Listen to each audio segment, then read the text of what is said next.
taking the lead on this. Let's bring in Jack Jupin, the retired FBI supervisory agent of the Joint Terrorism Task Force. Jack, it seems a little odd that, this could be a target of a border crossing. So it makes sense that they're going to look at this. But you saw the video. I don't know if you saw the video of the explosion that happened. That was a sizable explosion. When you see something like that, the natural reaction is to think, we need to look at this, right? Yeah, sure, Ed, and you're correct. Listen, this investigation is very, very early on.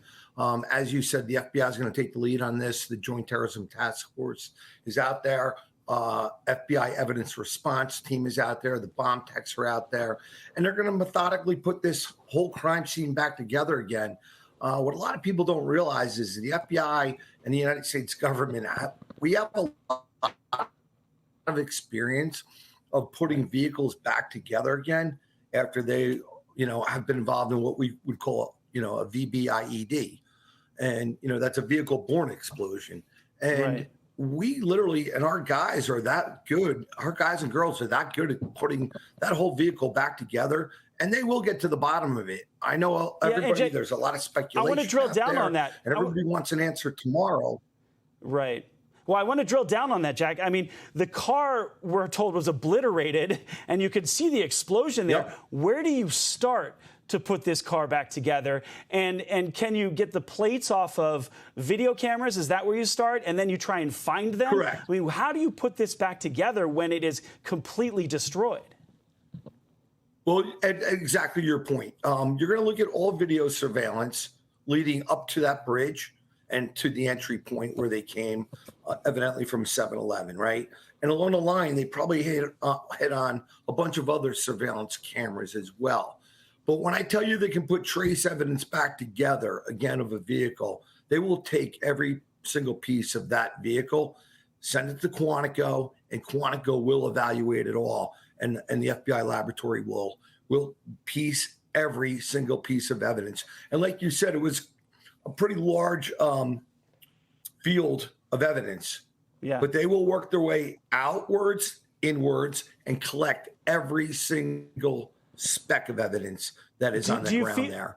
And do you feel like right now the FBI at least knows who the car belongs to? Because obviously we won't know who the two individuals inside are as of yet. But do you think they know at least who the car belongs to?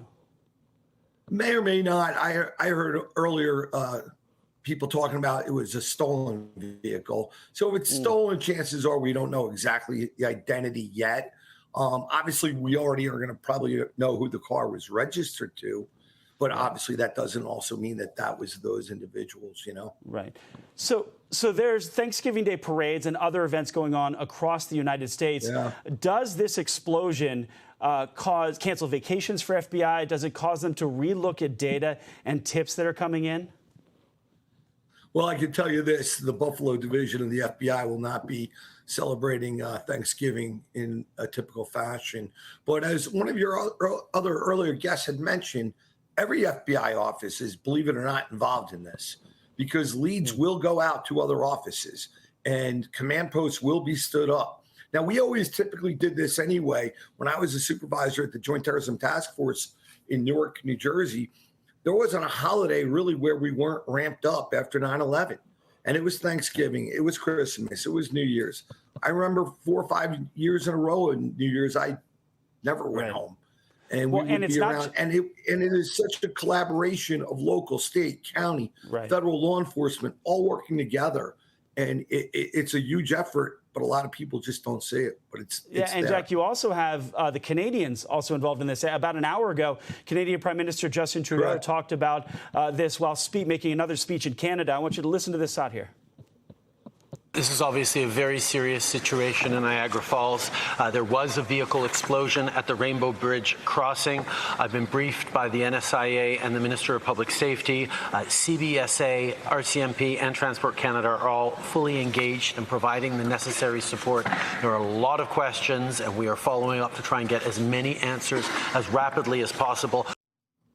So you have now two nations also looking into this. What's that coordination like, along with, as you mentioned, state and local authorities? Well, I can tell you this, Ed. I worked very, very closely with Canada on past terrorism investigations with RCMP, with CSIS, and there are different various agencies up there. And they couldn't be a better friend to the United States. They are extremely professional, and they are extremely good at what they do as well. I have the full confidence the Canadians are working directly with our people, hand in hand, and it will be a joint investigation. We need help from both sides of the border. How quickly do you think this will be unraveled, at least among maybe law enforcement? We might not hear all the information about it, but at least among law enforcement, to determine if this was a terrorist attack or if this was just someone trying to get away or evade Border Patrol agents. How quickly do you think we're going to or law enforcement will understand that information? I mean, listen, as I said before, there's a lot of speculation out there very quickly. People are making statements really quickly. I saw, certain eyewitnesses saw things, and yes, it was a massive explosion. Yes, that's unusual for, a vehicle that's not a VBIED. But that being said, law enforcement is going to get it right. They're going to take their time, methodically go through this. It might be days, Ed, but it might be a week, might be 2 weeks. Listen, we're also scouring social media. Is anybody taking responsibility for this? Is anybody, talking about this online? There's a lot of different avenues that are being looked at.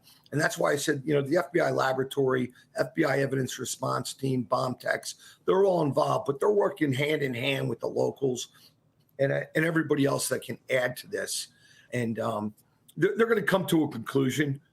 But, I always hesitate to rush to a conclusion. Right. Jack Jupin, retired supervisory special agent. I appreciate your insight in all of this. This is something we're going to be looking at over the next hour or more and the rest of the day today. So I appreciate it. Thank you, Jack. Yeah.